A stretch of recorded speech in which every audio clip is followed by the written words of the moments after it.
Imagine isto. Você está em uma reunião importante. Tem uma ideia que sabe ser valiosa, mas hesita em compartilhá-la. Seu coração acelera, sua garganta aperta, não pelo medo de estar errado, mas pelo terror do julgamento, do olhar de desaprovação, do silêncio que pode seguir suas palavras. Você já se perguntou por que as mesmas pessoas que dizem "não me importo com o que pensam de mim" checam obsessivamente quantos likes receberam? Por que compramos roupas não que nos agradam, mas que imaginamos que agradarão aos outros? Por que modificamos nosso comportamento, nosso tom de voz, até mesmo nossas opiniões, dependendo de quem está na sala? Montaigne, um dos filósofos mais lúcidos sobre a condição humana, observou: nós não pertencemos a nós mesmos, estamos dispersos no olhar dos outros. Esta dispersão não é apenas um inconveniente social, é o campo de batalha onde sacrificamos, diariamente, nossa autenticidade no altar da aprovação alheia. O que aconteceria se parássemos de viver nos olhos dos outros e começássemos a habitar plenamente nossa própria existência? No século XVI, quando a Europa vivia sob o peso esmagador da conformidade religiosa e social, Michel de Montaigne retirou-se para sua torre de biblioteca. Lá, isolado do julgamento da sociedade, ele conduziu um experimento radical: tornar-se objeto de sua própria investigação. "Sou eu mesmo a matéria do meu livro", declarou ele nos seus famosos ensaios, antecipando em 4 séculos o que a psicologia junguiana viria a chamar de processo de individuação. Montaigne percebeu algo que continuamos a ignorar. Vivemos fragmentados entre quem verdadeiramente somos e quem acreditamos que deveríamos ser para agradar aos outros. Esta fragmentação não é apenas filosófica, ela é visceral, neurológica. Estudos contemporâneos de neurociência, como os conduzidos por Naomi Eisenberger em 2012, revelam algo perturbador. A dor da rejeição social ativa exatamente as mesmas regiões cerebrais da dor física. Quando tememos o julgamento alheio, nosso cérebro reage como se estivéssemos sendo fisicamente agredidos. Isto explica por que o medo do julgamento social não é apenas psicológico. Ele é biologicamente avassalador, uma herança evolutiva de um tempo em que a exclusão do grupo significava morte certa. Somos animais sociais presos em uma armadilha evolutiva, geneticamente programados para temer a rejeição, mesmo quando esta rejeição não mais ameaça nossa sobrevivência física. Como Montaigne observou, o mundo olha sempre para frente. Eu volto meu olhar para dentro de mim mesmo. Eu não tenho negócios além de mim mesmo. Eu me observo sem cessar. Eu me controlo. Eu me provo. Esta autorreflexão não era narcisismo, mas uma forma radical de libertação dos grilhões da opinião externa. Existe uma diferença fundamental entre ser visto e ser validado. Ser visto é um reconhecimento de nossa existência. Ser validado é a transferência do poder sobre nossa identidade para as mãos de outros. Jung chamaria isso de identificação com a persona, o abandono do self autêntico em favor da máscara social. Por que essa distinção importa? Porque nas redes sociais, na cultura corporativa, nos relacionamentos modernos, confundimos constantemente visibilidade com validação. Transformamos likes em métrica de valor pessoal. Confundimos promoções profissionais com progressão interior. Segundo o psicólogo contemporâneo Gabor Maté, esta confusão está na raiz de muitas patologias modernas. Quanto mais alienados estamos de nossas próprias necessidades e verdades, mais dependemos da validação externa para um senso temporário de bem-estar. O resultado? Uma geração de pessoas externamente bem-sucedidas e internamente vazias. Indivíduos que conhecem o preço de tudo e o valor de nada, principalmente o valor de sua própria autenticidade. A neurocientista contemporânea Rebecca Sachs demonstrou como o córtex pré-frontal medial, a região cerebral associada à nossa autoimagem, é hiperativado quando imaginamos o julgamento alheio. Em outras palavras, literalmente reconstruímos quem somos com base em quem imaginamos que os outros esperam que sejamos. Não é apenas uma metáfora. Neurologicamente, sacrificamos nosso self autêntico no altar da aprovação imaginada. Aqui está o paradoxo que Montaigne nos oferece. A verdadeira liberdade não vem de conquistar a aprovação de todos, mas de abandonar a necessidade dessa aprovação. O maior bem, ele escreveu, é saber pertencer a si mesmo. Este pertencer a si mesmo não é o individualismo narcisista que a cultura contemporânea celebra. É algo mais profundo. O reconhecimento de que você não é apenas suas virtudes, suas conquistas, suas qualidades socialmente aceitáveis. Você é também suas sombras, suas contradições, suas imperfeições. A totalidade integrada.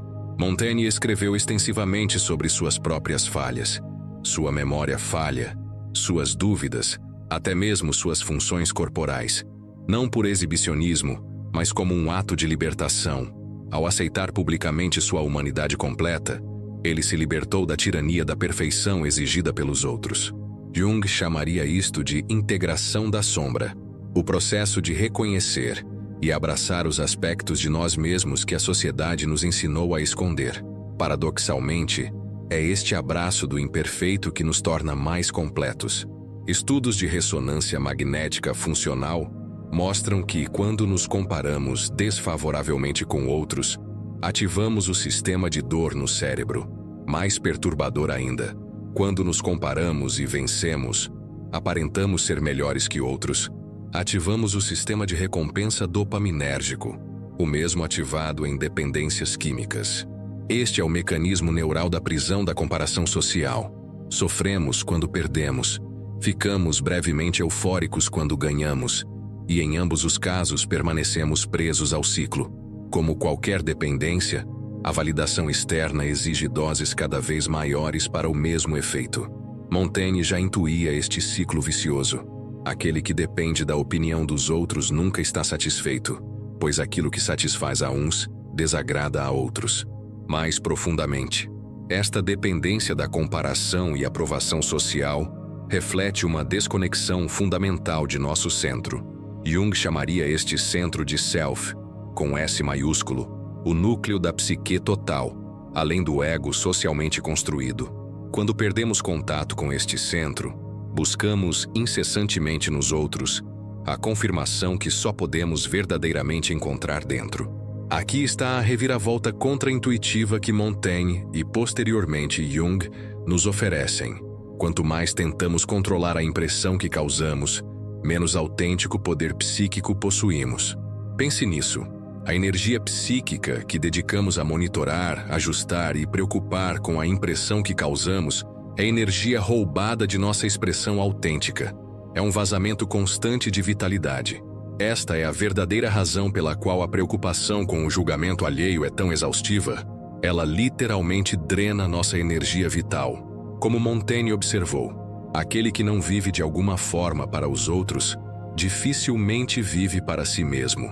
Mas existe uma diferença crucial entre viver com consciência dos outros, empatia, compaixão, conexão, e viver para a aprovação dos outros, validação externa, conformidade, supressão do self.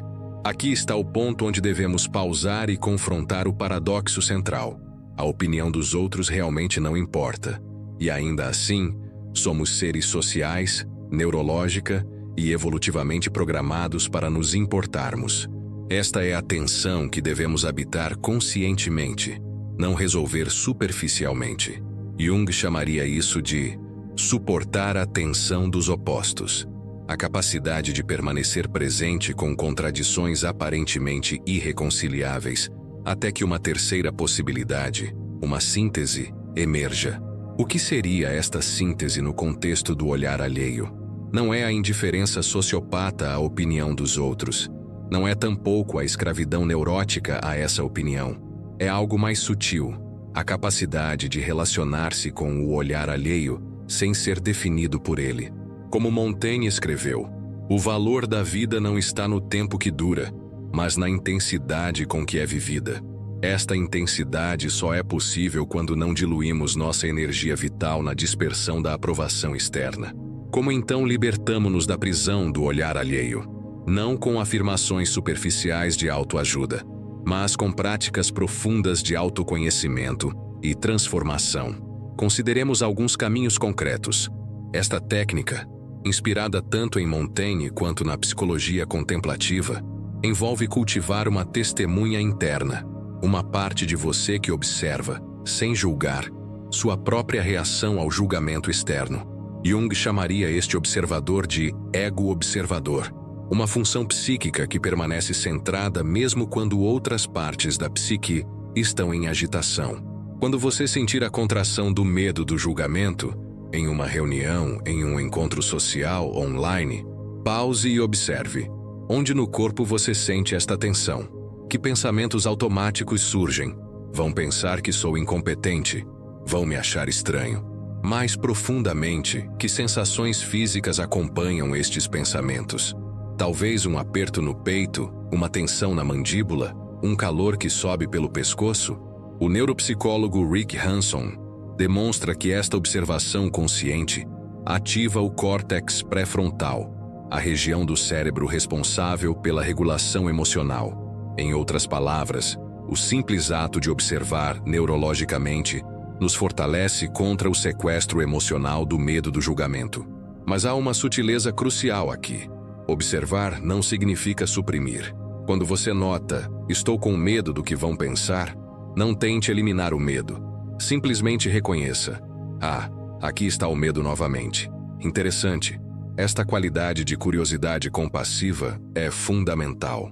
Como Montaigne escreveu, não observo tanto os vícios particulares dos homens, quanto suas maneiras universais. Pratique isto. Na próxima situação social em que se sentir julgado, mentalmente dê um passo atrás e observe a si mesmo como um cientista observaria um fenômeno fascinante. Que interessante como minha voz mudou de tom. Curioso como meu corpo se contraiu quando ela me olhou daquele jeito. Esta observação desidentificada é o início da liberdade psicológica. O mero ato de observar estas reações cria um espaço entre você e elas. Este espaço é o início da liberdade.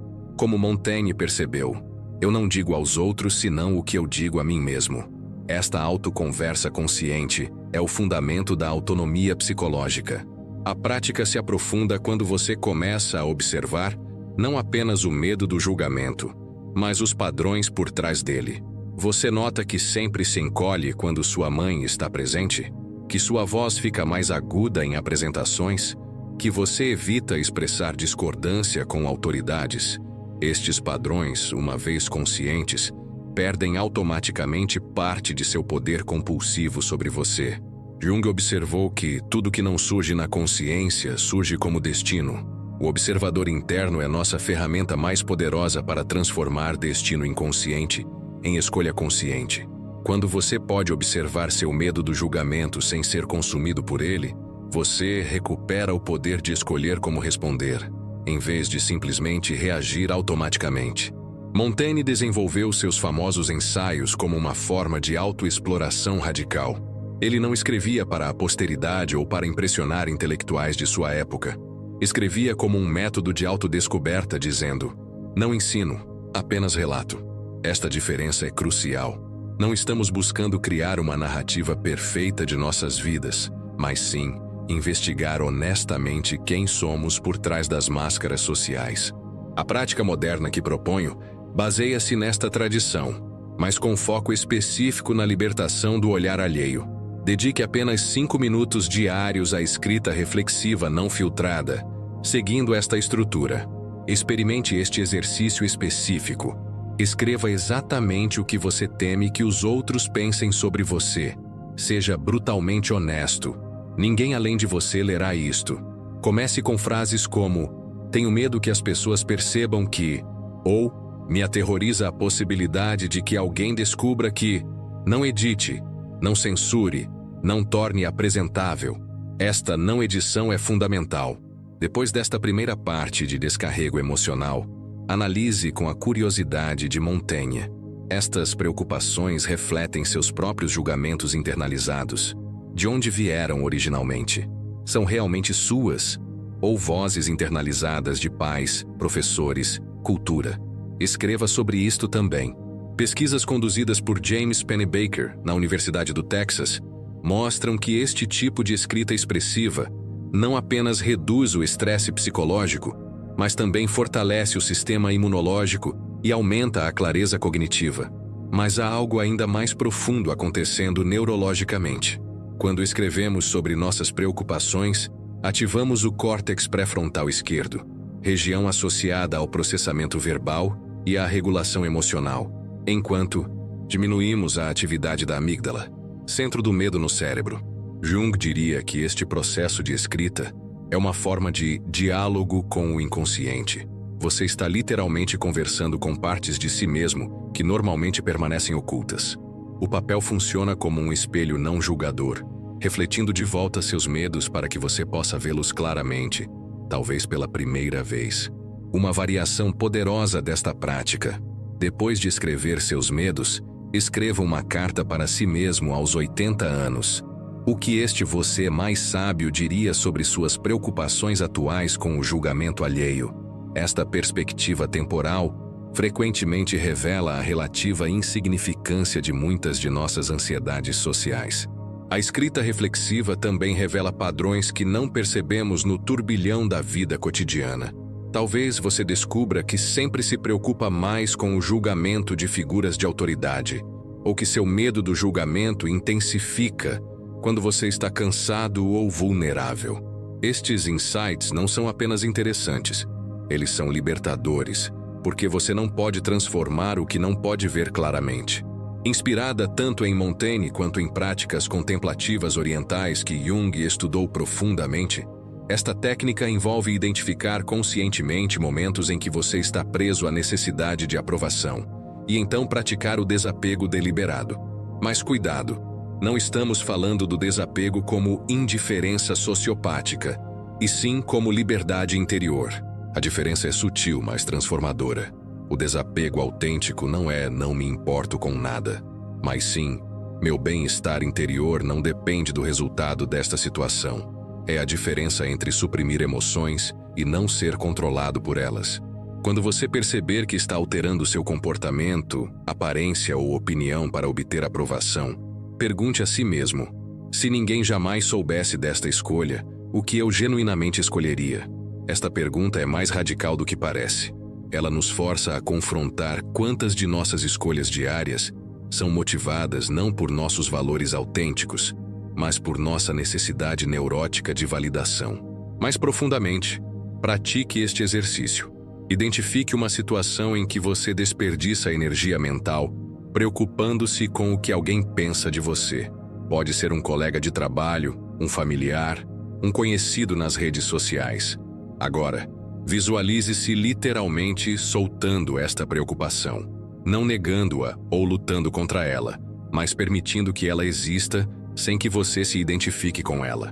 Jung chamaria isto de retirar projeções. Reconhecer que nossa preocupação obsessiva com o julgamento alheio frequentemente revela mais sobre nossos próprios julgamentos internos do que sobre as opiniões reais dos outros. Quantas vezes você já descobriu que sua ansiedade sobre o que fulano vai pensar era completamente desproporcional à reação real da pessoa? O desapego consciente também envolve questionar a própria premissa de que precisamos da aprovação constante dos outros. Esta premissa, tão naturalizada que nem a questionamos, é na verdade uma crença adquirida, não uma verdade absoluta. Montaigne observou: nada é tão firmemente acreditado quanto aquilo que menos sabemos. Pratique perguntar-se: o que aconteceria realmente se esta pessoa desaprovasse minha escolha? Frequentemente, descobrimos que nossas fantasias catastróficas sobre rejeição são amplamente exageradas. O mundo não acaba se alguém não gosta de nossa opinião ou aparência. Relacionamentos autênticos, paradoxalmente, se fortalecem quando paramos de tentar controlá-los através da aprovação constante. Uma técnica específica. Antes de entrar em situações sociais que normalmente ativam sua necessidade de aprovação, dedique alguns minutos a esta visualização. Imagine-se naquela situação sendo completamente você mesmo, sem filtros ou ajustes para agradar. Visualize as reações possíveis dos outros. Algumas positivas, outras neutras, talvez algumas negativas.